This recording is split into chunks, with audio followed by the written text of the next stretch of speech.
Bismillahirrahmanirrahim.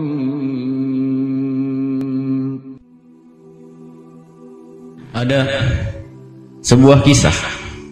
Kisahnya perindu dan pecinta Nabi Sallallahu Alaihi Wasallam.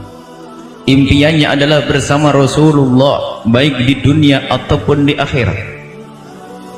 Ia adalah seorang sahabat muda, sahabat mulia, yang sangat muda, umurnya 15-16 tahun. Namanya Tha'labah bin Abdurrahman. Tha'labah adalah salah satu sahabat Nabi yang biasa berkhidmah kepada Nabi, yang suka diperintah oleh Nabi untuk pergi ke tempatnya Sayyidina Abi Bakar As-Siddiq, yang merintah Nabi untuk ke Sayyidina Umar, dan jika Nabi mempunyai hajat atau keperluan, ialah yang diperintah oleh Nabi Sallallahu Alaihi Wasallam. Dan sahabat yang bernama Tha'labah bin Abdurrahman sangat-sangat mencintai Rasulullah. Bahkan di hatinya yang ada hanyalah Nabi Sallallahu Alaihi Wasallam. Ia tidak senang tidur di rumahnya. Ia senang tidur di saat membuka mata bisa melihat rumahnya Rasulullah Sallallahu Alaihi Wasallam. Dikhawatirkan ada sesuatu yang akan menimpa Nabi. Apalagi di saat ada isu bahwasanya ada serangan atau ada musuh yang bakal datang, dia tidak pernah tidur malam. Itulah Tha'labah. Pernah ditemukan oleh Rasulullah tidur tidak jauh dari pintunya rumah Rasulullah Sallallahu Alaihi Wasallam. Lalu ditanya Rasulullah, Tha'labah, kenapa kau tidur di sini? Ia menjawab, aku khawatir ada sesuatu yang datang kepadamu ya Rasulullah. Ia berpikir menjaga Nabi hingga pada suatu ketika Tha'labah ini sungguh luar biasa. Dia diutus oleh Nabi Sallallahu Alaihi Wasallam. Dan di saat di perjalanannya di kota Madinah, di dalam menjalankan tugas dari Rasulullah, melewati perumahan penduduk di kota Madinah. Dan di saat Tha'labah bin Abdurrahman melewati perkampungan kota Madinah, tiba-tiba melihat satu rumah yang terbuka. Kemudian rumah terbuka itu pas tembus ke arah kamar mandi. Dan kamar mandi pada zaman dahulu belum pakai kayu karena kefakiran yang sangat pada saat itu, sehingga hanya dengan satir kain yang diturunkan. Karena pintu terbuka sehingga tertiup angin, terbukalah itu kain. Dan Tha'labah waktu itu melihat, ternyata di dalam kamar mandi tersebut ada seorang wanita yang lagi mandi. Ia melihat sekali, kemudian dia melihat kedua kali, dan setelah itu dia beristighfar, Astaghfirullahaladzim, aku diutus oleh Rasulullah, kenapa aku melihat yang haram? Kemudian beliau menangis. Dan setelah Tha'labah menangis akan kembali kepada Rasulullah, tidak berani.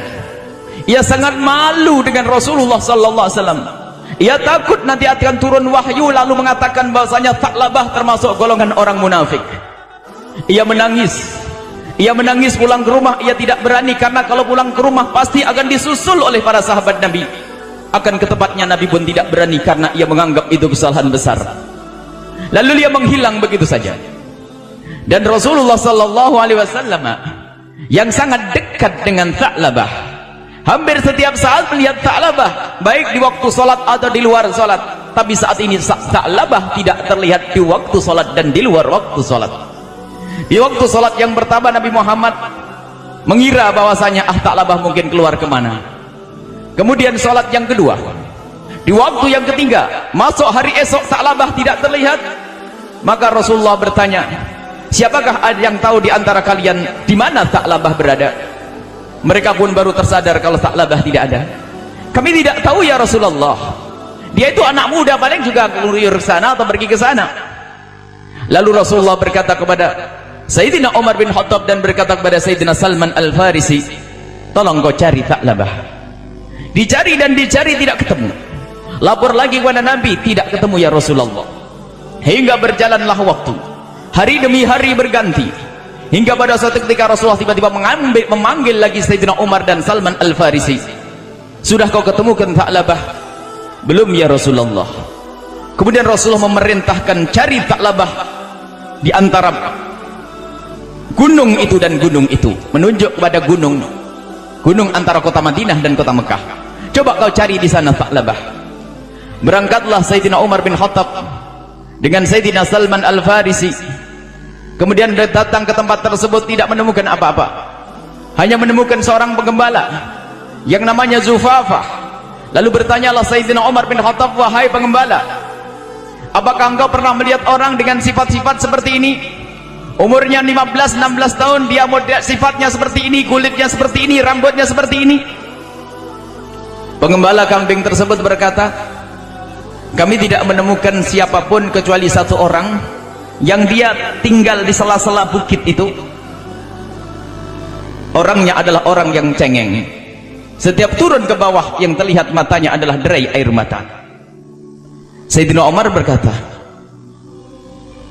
Sa'labah yang aku kenal tidak cengeng, cuman barangkali iya dia, barangkali cobalah tunjukkan di mana tempatnya. Kemudian penggembala tersebut berkata, tunggulah di tempat ini, karena setiap sore Sa'labah itu turun, biasanya turun ke tempat kami ini. Lalu bukan Sa'labah, pemuda itu turun, biasanya turun ke tempat ini, langsung kami beri susu sampai ia kenyang, kemudian dia pergi lagi. Akhirnya Sayyidina Umar dengan Sayyidina Salman Al-Farisi bersembunyi di balik bebatuan, sebab kalau tahu itu adalah sahabat Nabi, tentu dia akan kembali lagi ke atas. Setelah turun, Sa'labah memang menoleh ke kiri ke kanan, tidak ingin diketahui oleh siapapun. Dia adalah Sa'labah, dia menoleh ke kiri dan ke kanan, tidak mau terlihat oleh siapapun. Akhirnya telah sampai ke tempatnya penggembala kambing, dikasih susu secukupnya, kemudian setelah itu mau berlari. Di saat bergegas mau berlari dan terlihat di matanya derai air mata, lalu Sayyidina Umar dan Sayyidina Salman Al-Farisi menyambut Sa'labah, dan dia terkaget gemeteran. Siapa engkau? Aku adalah Umar dan aku adalah Salman, diutus oleh Rasulullah. Kenapa? Aku telah digolongkan sebagai orang munafik. Tidak, jangan lihat aku mau pergi. Lalu ditangkap, jangan pergi wahai Sa'labah, sini aku akan berbicara. Tidak, aku malu dengan Rasulullah, aku takut kalau aku digolongkan kepada orang munafik. Kenapa engkau seperti itu Sa'labah? Karena aku melakukan satu dosa, aku takut, biarkan aku pergi, jangan hiraukan aku. Tidak Sa'labah, engkau harus pergi bersamaku kepada Rasulullah. Tidak, aku tidak berani menghadap kepada Rasulullah. Tidak Sa'labah, ini perintah dari Rasulullah. Benar, Rasulullah tidak mengatakan aku golongan orang munafik. Aku tidak mendengar itu semua. Yang jelas berhari-hari Nabi Muhammad memerintahkan kepadaku agar aku mencarimu, dan sekarang aku sudah menemukanmu. Ayo Sa'labah pulang. Ternyata ini sudah hari yang ke-40 hari. Sa'labah berada di bukit itu 40 hari, ternyata hanya dengan derai air mata menangisi, menyesali hanya karena melihat perempuan di kamar mandi, dan itu pun hanya sekelebat. Ia menganggap ini sebuah dosa besar, ini menganggap sebuah kesalahan yang menjadikan dia bakal digolongkan sebagai orang munafik. Kemudian berjalanlah ia dipapah oleh Sayyidina Abu Bakar, Sayyidina Umar dan Sayyidina Salman Al-Farisi. Lemah lunglai dia, rupanya itu adalah akhir-akhir daripada kehidupannya Sa'labah. Dia lemah 40 hari hanya minum susu, tapi dia mau kembali, takut dia ketemu Rasulullah, takut ketemu dengan orang yang dicintainya, takut dimarahi oleh Rasulullah, takut digolongkan orang munafik. Padahal dulu dia rindu ingin bersama Rasulullah di dunia ataupun di akhirat. Kemudian dia terjerumus dalam dosa melihat perempuan yang lagi mandi. Masya Allah. Kemudian dihantarkanlah oleh Sayyidina Umar bin Khattab dengan Sayyidina Salman, dibawalah ke tempatnya Rasulullah. Rupanya dia tidak langsung ke tempatnya Rasulullah, ada dua riwayat. Dia tidak kuat karena dia sakitnya parah, akhirnya tinggal di rumahnya sendiri. Kemudian Sayyidina Umar lapor kepada Rasulullah dalam satu riwayat, ya Rasulullah, kami sudah temukan Sa'labah. Di mana dia? Sa'labah ada di rumahnya dalam keadaan sakit ya Rasulullah. Jika engkau berkenan, engkau yang datang atau Sa'labah dibawa ke sini. Rasulullah menjawab, aku yang akan datang kepadanya. Allah, aku yang akan datang. Kemudian setelah itu Rasulullah datang kepada rumahnya Sa'labah, dan Sa'labah dengar, Sa'labah ngerasa bahwasanya hari ini akan didatangi Rasulullah. Ia ketakutan, tangisnya semakin kuat, tangisnya semakin keras. Apalagi di saat mendengar suara Rasulullah, Assalamualaikum ya Sa'labah. Sa'labah gemeteran menjawab, Waalaikumsalam ya Rasulullah. Ia ragu-ragu melihat wajah Rasulullah sallallahu alaihi wasallam.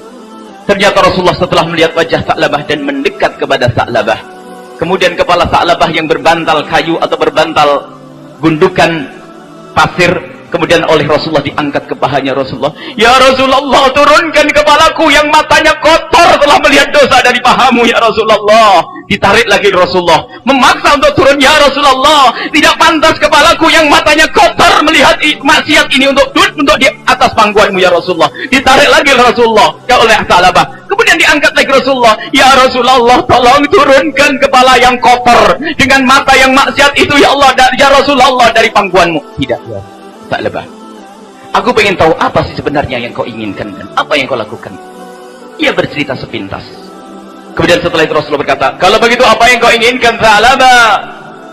Ya Rasulullah, aku ingin pengampunan dari Allah agar aku bisa terus bersanding denganmu. Kemudian apa yang menjadikan kau menangis lalu kamu takut?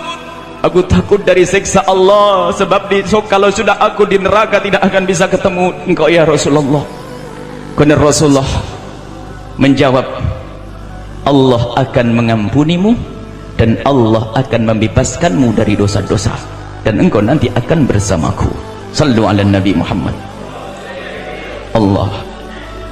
Coba wahai para pengaku-pengaku cinta Nabi sallallahu alaihi wasallam, yang mengaku cinta Nabi tapi tidak sungkan bermaksiat. Ini hanya melihat kain tersingkap, kain tirai di kamar mandi tersingkap, melihat seperti itu dia menyesal dengan penyesalan yang sangat, seolah-olah melakukan dosa gede. Sekarang dosa gede pun dianggap dosa kecil. Ini hanya melihat aurat sekali, dua kali, dalam riwayat marratain, dua kali melihat, melihat lagi sudah dianggap sebagai dosa, dan dia takut dengan dosa seperti itu, tidak pernah ketemu Rasulullah lagi. Allah, lihat, dengan kecintaan kepada Nabi Muhammad menjadikan seseorang takut melakukan kemaksiatan. Begitu sebaliknya, yang ngaku cinta kepada Nabi Muhammad kalau masih gemar melakukan kemaksiatan diragukan. Kita perlu belajar dari sahabat semacam ini. Yuk kita berusaha untuk menghindar dari kemaksiatan. Lihat, kalau kita banyak maksiat, tempat kita bukan di surga, tidak dengan Rasulullah. Bahkan yang masuk surga dari para sahabat Nabi pun ada yang takut. Sebab kalau Nabi Muhammad surganya paling tinggi, lalu surga kami itu surga apa? Masuk surga saja masih ketakutan, takut tidak bisa melihat Rasulullah sallallahu alaihi wasallam. Bagaimana dengan ahli maksiat? Agar lebih ketahuilah Allah Maha Pengampun. Saat ini, detik ini, yuk kita kembali kepada Allah, minta ampun kepada Allah atas segala dosa. Jangan sampai kita hanya mengaku cinta ke Rasulullah, akan tapi kemaksiatan terus kita lakukan. Mata melihat yang haram, telinga dengar yang haram, mulut mengucapkan yang haram.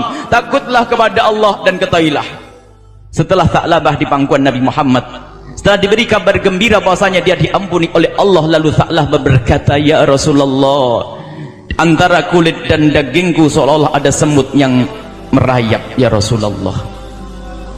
Lalu Nabi Muhammad menjawab, itu artinya kematian akan datang kepadamu ya Tha'labah, bersyahadatlah engkau. Seketika Tha'labah mengucapkan, asyhadu an la ilaha illallah wa asyhadu anna Muhammadar Rasulullah. Setelah itu Rasulullah merasakan di paha beliau beban yang berat, artinya Tha'labah sudah meninggal, kepalanya di atas pangkuan Rasulullah sallallahu alaihi wasallam, dan yang memandikan langsung Rasulullah, yang mengkafani Rasulullah, kemudian diantarkan jenazah itu oleh Rasulullah. Dan Rasulullah ternyata di saat berjalan mengantarkan jenazah, berjalan dengan ujung jemarinya, kalau bahasa Jawa Timur jinjit. Rasulullah berjalan dengan ujung jemari kakinya, jinjit-jinjit. Lalu Sayyidina Umar bin Khattab berkata, ya Rasulullah, tempat luas untukmu, kenapa engkau berjalan seperti itu?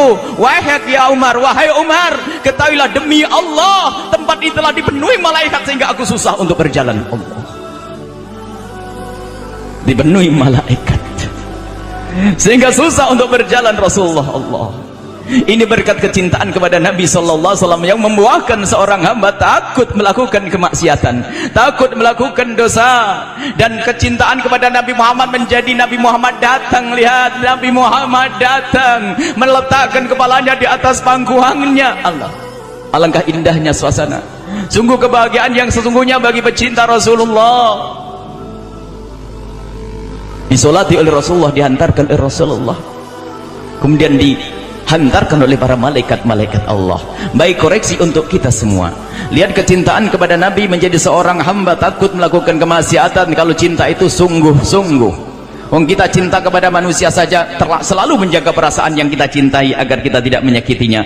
Bagaimana cinta kepada Nabi, cinta kepada Rasulullah sallallahu alaihi wasallam.